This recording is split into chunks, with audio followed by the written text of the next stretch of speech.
Long, long ago, there lived some frogs in a pond. They were playing in the cool water. Suddenly, a huge and majestic ox walked to the pond. The frogs were all amazed to see the ox. One frog said, "He is as big as a mountain." Another frog said, "He has horns on his head." But there was a frog who was jealous of the ox. Yes, he is splendid, but you know what? I can become as big as him if I want. He started to fill himself with air. "Am I as big as him?" he asked his friends. "Not yet," his friends answered. He took a deep breath and puffed up his cheeks and asked again, "Am I as big as him?" "No, no, much bigger." The frog swelled and swelled until he was as round as a ball. He stretched his skin too much and his belly burst. The frog cried out, "Oh, my stomach! Oh, my poor stomach! Ah!" The moral of the story is, self-conceit may lead to self-destruction.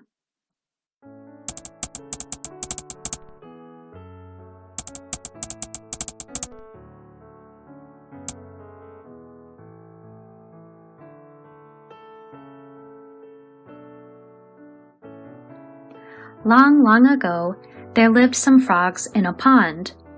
They were playing in the cool water. Suddenly, a huge and majestic ox walked to the pond.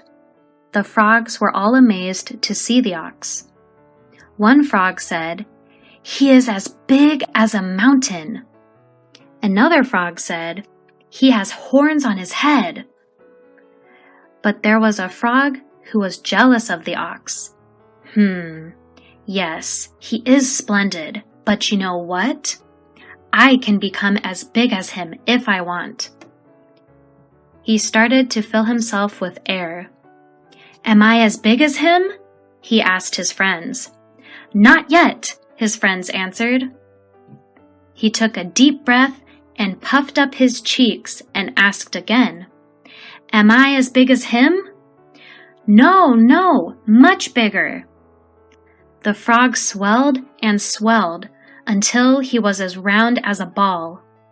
He stretched his skin too much and his belly burst. The frog cried out, "Oh, my stomach! Oh, my poor stomach! Ah!" The moral of the story is, self-conceit may lead to self-destruction.